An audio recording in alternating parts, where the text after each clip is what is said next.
abordar o conflito Hamas versus Israel através do aspecto histórico bíblico.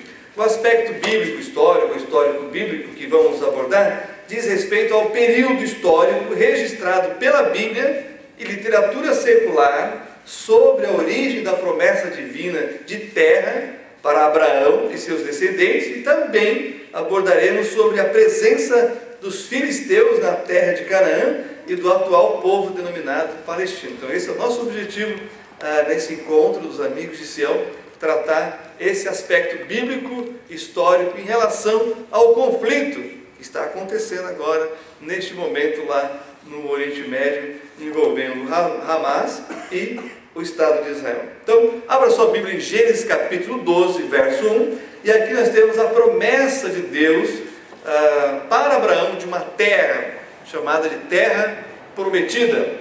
Gênesis capítulo 12 é a base de toda essa revelação divina acerca da terra prometida a Israel e seus descendentes. Então acompanhe comigo a leitura que diz: Ora, o Senhor disse a Abraão: sai-te da tua terra, da tua parentela e da casa de teu pai, para a terra que eu te mostrarei. E essa aliança é estabelecida então com Abraão, prometendo-lhe terra, e a confirmação e ampliação dessa aliança é estabelecida com os descendentes, Isaac, Jacó, depois com Moisés, libertando o povo, levando o povo até o Sinai, se preparando para entrar na terra prometida, e aí nós vamos ver também essa aliança sendo refirmada, reconfirmada através de Josué, o grande general dos exércitos de Israel, e logo na sequência a gente já percebe, por exemplo, os limites da terra. Então abra agora em Gênesis ainda, capítulo 15, e nós vamos ler os versos 17 a 21, e assim nós temos aqui a leitura, que você tem em mãos aí, a leitura dos limites que o Senhor estabeleceu para a nação de Israel. Nós temos aqui as escrituras, né, da terra, com a demarcação e os seus limites. Então perceba que nós temos aqui uma literatura que ela é completa no aspecto legal e geográfico, porque ela dá os limites, e isso é algo muito importante, inclusive para os dias atuais. Então, vamos olhar aí as dimensões da terra que o Senhor, em última análise, né, dará à semente de Abraão, que excede muito, preste atenção nisso, tudo que Israel jamais ocupou. Nem Davi, nem Salomão ocupou toda a terra que Deus prometera a Abraão e os seus descendentes. Então, isso nos faz pensar, e os profetas vão confirmar isso, que a posse total da terra é profético. E quando nós olhamos para esse aspecto em relação ao Messias, fica claro que o Messias é que vai conquistar a terra prometida que ainda falta ao povo de Israel. Mas vamos ler então os versos 17 a 21, temos os limites, a medição da terra prometida a Abraão, que diz: E sucedeu que, posto o sol, houve escuridão, e eis um forno de fumaça e uma tocha de fogo que passou por aquelas metades. Deus sela a aliança que ele faz com Abraão nesse momento. Naquele mesmo dia, verso 18, fez o Senhor uma aliança com Abraão, dizendo: A tua descendência tenho dado essa terra, desde o rio do Egito até ao grande rio Eufrates, e o Queneu, e o Quenezeu, e o Cadmoneu, e o Eteu, e o Perizeu, e os Refaíns, e o Amorreu, e o Cananeu, e o Girgazeu, e o Jebuseu. Então, nós temos aí as dimensões da terra prometida, que você pode acompanhar nesse mapa, e já nós vamos mostrar aqui sobre o rio Eufrates, a parte do rio do Egito, e você tem aqui o mar Mediterrâneo. Essa é a terra prometida.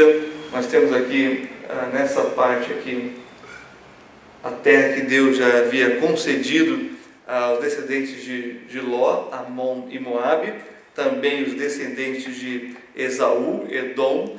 Você também tem a parte abaixo dos amalequitas, que por terem se rebelado, insistido em guerrear contra Israel, o Senhor então retira o direito deles da posse da terra também, embora eles são da descendência de Abraão. Muito bem, então percebam que essas dimensões, nem no melhor período, no auge da nação de Israel, em que Israel avança suas fronteiras para outras nações e outros reis além das fronteiras passam a ser tributários, como por exemplo lá o rei de Tiro, no atual Líbano, a grande Fenícia vai ser tributária, e outros povos e outras nações também naquela região do Eufrates. Mesmo assim, nem nesse período de Salomão, Israel possuiu toda a terra que Deus havia prometido para Abraão e os seus descendentes. E uma coisa que nós queremos destacar logo de início é também a presença dos filisteus em Canaã, assunto que traz alguma controvérsia. Alguns estudiosos, historiadores e arqueólogos questionam que se pudesse haver realmente filisteus na época patriarcal na terra de Canaã, porém pesquisas mais profundas sobre o assunto vai encontrar vestígios de comunidades de filisteus na região do mar Mediterrâneo, e revelando assim que haviam colônias de filisteus naquela região que hoje é a conhecida faixa de Gaza. A questão é que a Bíblia, como livro também histórico, vai confirmar para a gente que havia sim presença de filisteus lá, e eles estavam integrados com a cultura cananeia, inclusive. Vamos para Gênesis capítulo 21 agora, vamos ler os versos 32 e 34, que diz: assim fizeram aliança em Berseba, depois se levantou Abimeleque e Ficol, príncipe do seu exército, e tornaram-se para a terra dos filisteus. Temos aí então alguns príncipes filisteus. E o verso 4: e peregrinou Abraão na terra dos filisteus muitos dias. Houve aí um intercâmbio cultural entre os semitas e os chamados povos do mar. E aí nós temos o capítulo 26, nós temos uma outra reincidência aqui na relação dos filisteus com o patriarca Abraão. Agora, Gênesis 26, versos 14 a 15. E tinha possessão de ovelhas e possessão de vacas e muita gente de serviço, de maneira que os filisteus o invejavam. Houve aí uma rivalidade entre dois grupos que não eram locais da terra, mas que estão habitando a mesma região e que agora entram em conflito. E o conflito aqui é uma questão de inveja, uma vez que Abraão havia prosperado com seu rebanho. Verso 15: e todos os poços que os servos de seu pai tinham cavado nos dias de seu pai Abraão, os filisteus entulharam e encheram de terra. Agora aqui nós estamos falando descendente de Abraão, Isaac, uma vez que o poço era de Abraão, e nós temos a questão aqui do Isaac, que herdou toda a fazenda, a riqueza do seu pai, e que entra também em questão, em contenda com os filisteus. E aí nós temos o verso 18, que diz o seguinte: e tornou Isaac e cavou os poços de água que cavaram nos dias de Abraão, seu pai, e que os filisteus entulharam depois da morte de Abraão, e chamou-os pelos nomes que os chamara seu pai. Então a rivalidade aí era forte nos dias também de Isaac. Bom, se nós olhamos para Israel hoje, nós vamos ver que os limites são bem diferentes daquilo que nós vimos anteriormente prometido a Abraão.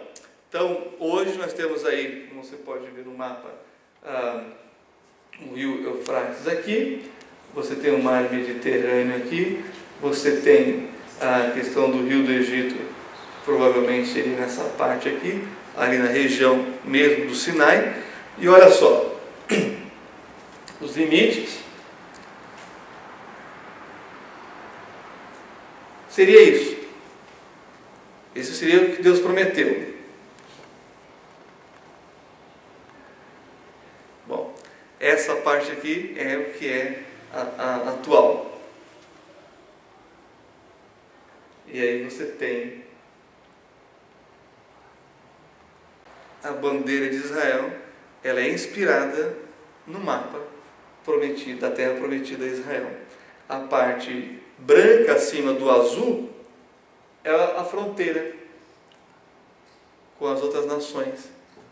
A parte azul são os rios que marcam os limites, né? E a estrela dentro é o reino unificado de Davi. E aí então você tem a bandeira. Agora, se você observar, o talite, né, foi a inspiração da bandeira também, que tem esses limites, está vendo? A parte branca, a parte listrada, também tem essa ideia da posse da terra, os limites da terra prometida. Então é bem curioso essa informação. Muito bem, então avançando um pouquinho mais, vocês perceberam que o limite de Israel em relação ao que foi prometido é bem menor. E ainda tem a Cisjordânia e a faixa de Gaza. Bom,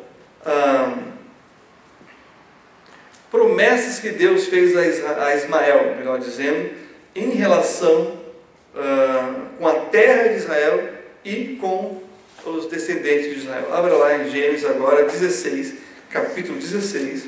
Isso é muito importante. Nós temos aqui o embrião de tudo que está acontecendo nos dias atuais. Tem uma frase que eu gosto muito do Kierkegaard, que ele diz o seguinte: a vida deve ser vivida para frente, mas ela só pode ser entendida para trás. Ou seja, se a gente quiser entender as coisas, nós temos que voltar no tempo, voltar na história e saber o que ela nos diz, para a gente poder avançar em direção ao nosso futuro. Então olha só essa informação que Gênesis 16, versos 10 a 12 nos dá acerca de Ismael.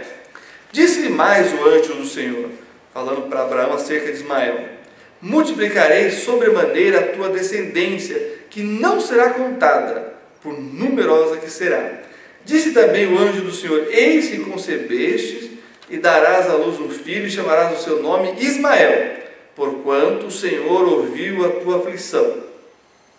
Na verdade aqui falando, para Agar, sobre o descendente de Abraão, Ismael. Verso 12: e ele será homem feroz. Presta atenção nisso. E ele será homem feroz, e a sua mão será contra todos, e a mão de todos contra ele, e habitará diante da face de todos os seus irmãos. Então, nós temos aqui informação suficiente para entender aquilo que nós poderíamos chamar de o DNA, dos povos árabes, que está no DNA dele. Eles vão ter essa característica, os descendentes de Ismael. Muito por questão geográfica mesmo. O clima da terra é hostil. A própria terra é difícil. Eles são os beduínos, são os povos nômades do deserto. Eles têm que tirar água do deserto. Imagina a dificuldade que é sobreviver num ambiente que é hostil a eles. Então Ismael, além de ter essa característica dessa ferocidade, de ser um povo guerreiro, também vai estar diante dos irmãos. E vai ser uma afronta para os irmãos, e os irmãos diante dele vai ser uma afronta. E isso é o que a gente vê. Não é à toa que quando algum especialista que sabe dessa informação diz que o conflito sobre a terra de Israel começou há 4.000 anos atrás. Não é do mês passado, nem de 48, nem de 67, não, o negócio vai muito além do que nós temos na história registrada moderna de Israel. Então isso é importante a gente destacar. Há bênção, há promessas, mas há também informação de que haveria hostilidade entre os irmãos, os descendentes de Abraão. Também nós temos essa parte aqui, durante a conquista da terra prometida dos descendentes de Abraão, o Eterno vai confirmar isso para os seus descendentes. Olha só, Gênesis 17, versos 7 e 8. e fica bem claro isso, que não estava limitado apenas o período de tempo da vida de Abraão, que não possuiu a terra, nem Isaac, nem Jacó, mas sim os seus descendentes iriam realmente possuir a terra. Então Gênesis 17, 7 e 8 diz: e estabelecerei a minha aliança entre mim e ti e a tua descendência depois de ti, em suas gerações, por aliança perpétua, para te ser a ti por Deus, e a tua descendência depois de ti, e te darei a ti e a tua descendência depois de ti a terra de tuas peregrinações, toda a terra de Canaã, em perpétua possessão, e ser-lhe-eis o seu Deus. Então percebam que não é a terra dos descendentes de Abraão, dos seus familiares, não, é a terra de Canaã que Deus promete para Israel. E isso, irmãos, é fundamental para qualquer discussão sobre o assunto. Temos entendimento dessas bases que a Bíblia já lançou sobre esse assunto de terra. E nós vamos avançar ainda um pouco mais, porque há outras informações muito importantes sobre esse assunto. Por exemplo, nós temos logo na sequência aqui a conquista de Josué. Josué capítulo 1, versos 3 a 6. Vamos lá, Josué capítulo 1, versos de 3 a 6.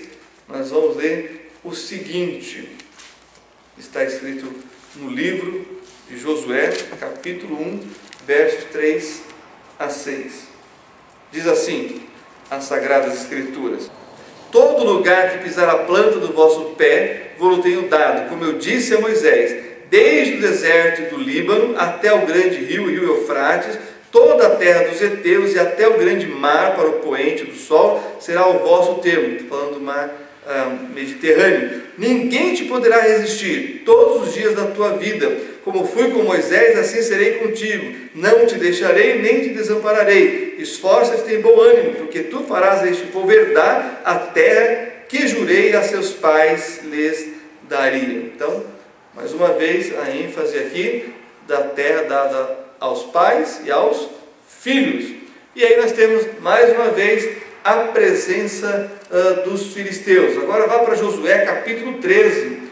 E esse texto ele é bem esclarecedor sobre quem é esse povo, os filisteus. Olha só. Josué capítulo 13, versos de 1 a 3.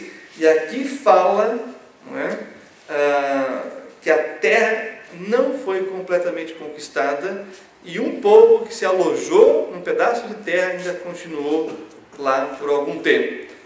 Josué capítulo 13, versos de 1 a 3. Era, porém, Josué já velho, entrado em dias, e disse-lhe o Senhor: já estás velho, entrado em dias, e ainda muitíssima terra ficou para possuir. A terra que ainda fica é esta, todos os termos de quem?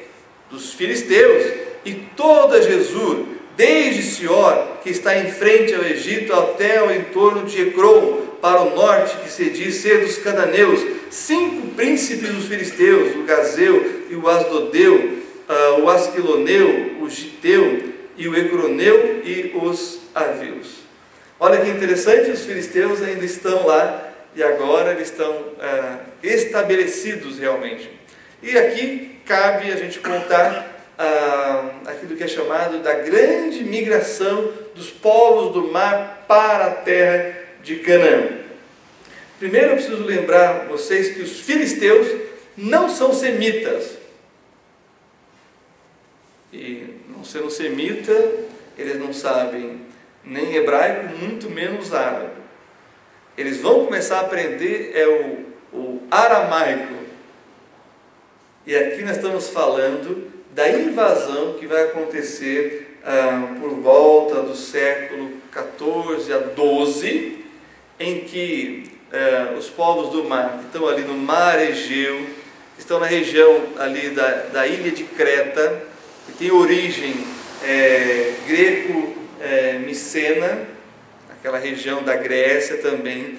Eles vão ser desalojados das suas ilhas e vão entrar em Canaã. Eles vão entrar por 2 lugares. Primeiro lugar, o Egito, direto para o Egito. Então, os filisteus vão tentar dar um golpe de estado no Egito, eles vão tentar dominar o Egito. os egípcios vão expulsar os filisteus. Então eles vão se voltar totalmente para o lugar que hoje é chamado de faixa de Gaza. E eles vão entrar em Canaã por aquela região, uma vez que já haviam colônias de filisteus ali. Então eles se estabelecem nessa região, e quando nós olhamos, por exemplo, para Deuteronômio capítulo 2, volta aí algumas páginas, verso 23, nós temos a informação de onde vêm os filisteus. Vamos lá, Deuteronômio capítulo 2, verso 23, para confirmar biblicamente essa informação histórica, que alguns historiadores ligam a vinda dos filisteus para Canaã com a destruição de Troia. Os troianos então saem da região da Anatólia, atual Turquia, e vão para as ilhas e expulsam esses povos do mar, e esses povos do mar então vão para Canaã. E eles então expulsam parte da população cananeia e se estabelece na terra. E o que é mais impressionante é que ao mesmo tempo em que Josué está entrando na terra prometida. Então, dois grupos, os hebreus, os israelitas, e os filisteus estão invadindo Canaã. Agora, por que os filisteus vão escolher essa região, que é hoje chamada faixa de Gaza? Porque ali é uma base de comércio egípcio. O Egito dominava ali. E por ser passagem para ligar, né, o continente asiático com o continente africano e ir para a Europa, os filisteus sabiam que se eles dominassem aquela fortaleza, eles poderiam se estabelecer ali para sempre. Eles não seriam expulsos daquele lugar. Por quê? Porque os poucos cananeus que estavam ali naquela região estavam debaixo do domínio egípcio. Então, estrategicamente, aquela região era favorável para ser invadida. E é isso que os filisteus vão fazer, e por isso eles conseguem se estabelecer de tal maneira que vão sair de lá muito tempo depois. Sem contar que os filisteus tinham uma vantagem aí. Eles tinham um domínio da metalurgia mais avançado do que os hebreus. Isso nós vamos perceber no período dos juízes e dos reis, que Israel não tinha ferreiro, e que para fazer os seus enxadões, as suas foices, eles iam até os filisteus e compravam o equipamento para arar a terra, porque eles já dominavam, né, os carros de rodas, de ferro, os carros de guerra e todo o equipamento aí, né, para a plantação e o cultivo agrícola. Isso é muito curioso. Então vamos lá, vamos entender biblicamente quem é esse povo. Deuteronômio capítulo 2, verso 23 diz assim: também os caftorins que saíram de Caftor destruíram os aveus que habitavam em Cazerim até Gaza, e habitaram no lugar deles. Os aveus, quando a gente estuda os povos de Canaã, eram os mais pacíficos que existiam. Então foi fácil também dominá-los ali. Era só expulsar a fortaleza egípcia dessa região. Caftor está ligado ao nome hebraico dado para a ilha de Creta, que é a ilha mais próxima, né, do continente, né, lá de Israel, que está ali no mar Mediterrâneo. Então, essa é a ideia aqui. Lembrando, mais uma vez, que os filisteus, por serem oriundos de Creta, nem eram árabes. Isso é uma informação importante para a gente depois responder algumas questões que são levantadas em relação ao conflito entre o Hamas, né, ou os palestinos, e Israel. Muito bem. Só para destacar, aqui está a Filístia. Essa base aqui então de território é que faz a ligação aí dos três continentes, né? Continente asiático, africano e europeu. Então a Filístia se torna agora, com a presença dos filisteus, um lugar de ligação em que as nações, os comerciantes e os exércitos têm que passar se quiserem ir para a África e para a Europa. E como os filisteus, por terem um sistema de navegação bem avançado, e por já estarem negociando com o país mais avançado na área naval, que é a Fenícia, eles se tornam um outro polo ali na região, lembrando que a Fenícia vai estar aqui em cima, ó. Então vai ser um outro polo de comércio entre os 3 continentes, tá certo? Comercializando coisas da África, da Europa até a Mesopotâmia, que é, já na época, né, desde o grande polo industrial da época, vamos dizer assim, comercial, intelectual e avançado em todas as ciências, era os 2 extremos, a Mesopotâmia, essa região para cá, o Oriente Médio, e o Egito no continente africano. Daí a importância. Nomes como Tutmoses, Ramsés, todos eles dominaram essa região chamada atualmente de faixa de Gaza, até que, sendo atacados lá no Egito pelos filisteus, eles recuaram e foram defender a sua pátria e largaram aquele posto avançado militar e de comércio para trás e deixou na mão dos filisteus. Lembrando mais uma vez, enquanto os filisteus estão atacando Canaã nessa região, Josué está atacando por aqui, pelo Jordão. Já dominou, passou por aqui, agora vai atacar por aqui e vai se espalhar para a região da Terra Prometida, tá bom? Agora, a Terra de Israel no período da monarquia. Os termos da Terra Prometida no período dos reis mais uma vez, enfatizado. Abra sua Bíblia em 1 Reis, capítulo 4, verso 21, que diz: E dominava Salomão sobre todos os reinos, desde o rio até a terra dos filisteus. Olha que interessante. E até o termo do Egito, os quais traziam presentes e serviram a Salomão todos os dias da sua vida. Mais uma vez nós encontramos os filisteus aqui durante a monarquia.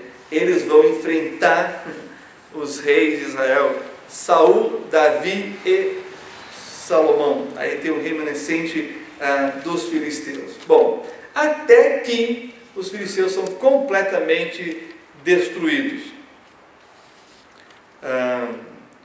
No cativeiro da Babilônia, os poucos filisteus que já tinham se assimilado lá em Canaã e que eram subjugados por Israel, também são levados cativos.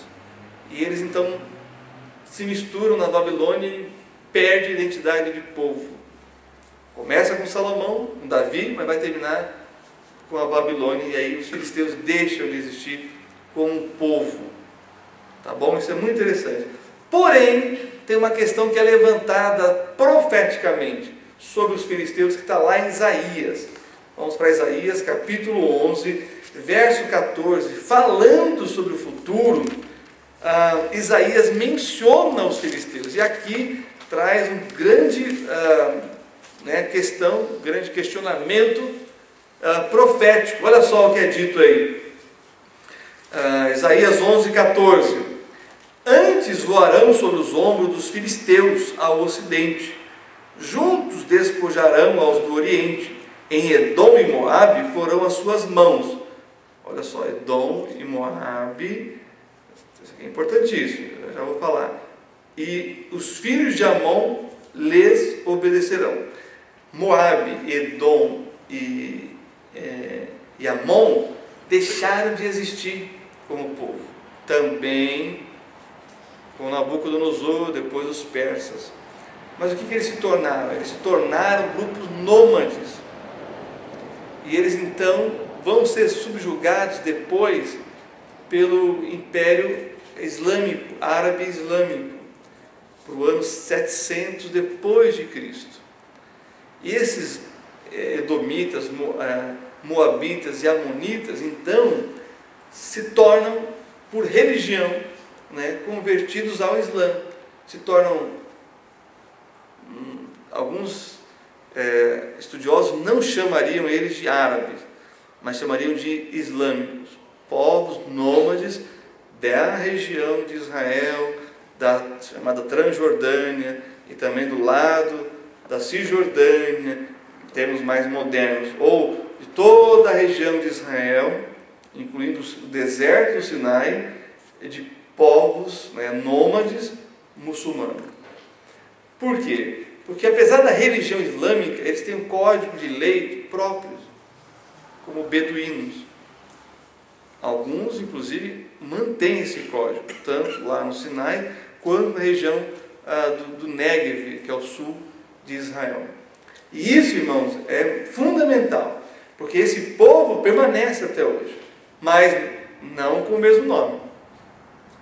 Por isso eles são citados aqui. Os palestinos de hoje é uma mistura de amonita, moabita e edomita, que sobraram depois de todas as invasões.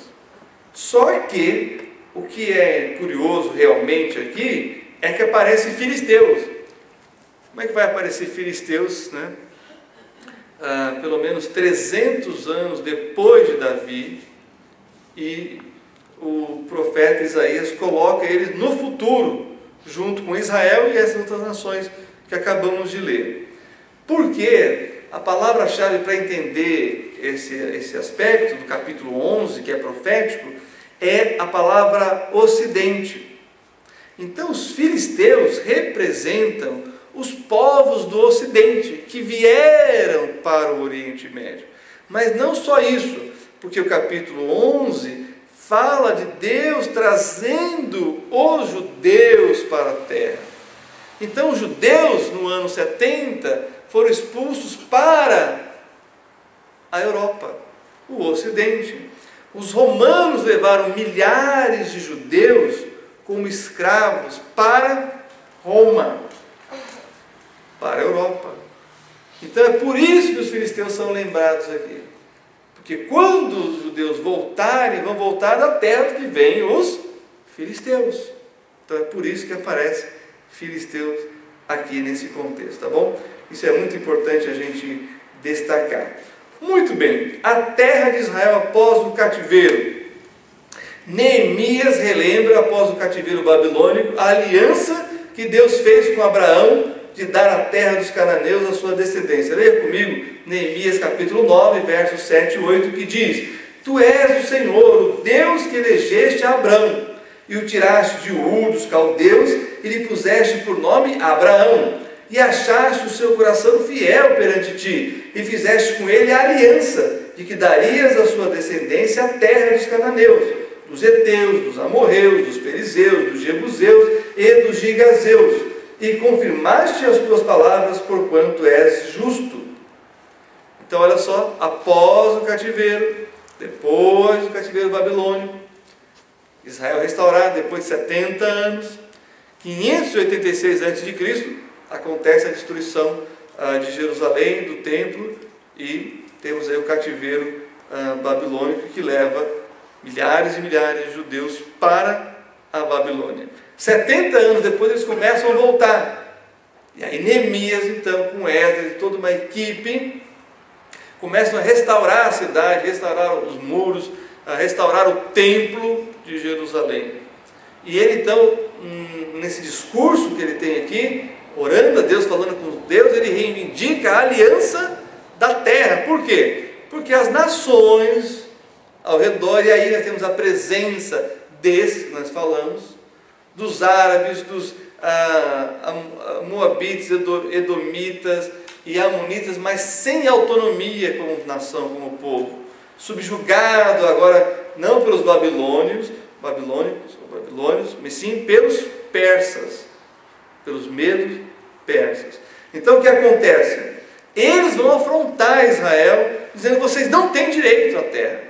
Então Neemias reivindica essa questão da aliança com Deus, dizendo: temos sim, porque foi prometida por Deus aos nossos pais, e nos diz respeito nos dias de hoje. Os profetas vão reconfirmar essa promessa da terra e vão colocá-la no aspecto profético, dizendo então que a posse total da terra, com liberdade, autonomia e independência, é algo do futuro, que vai acontecer futuramente.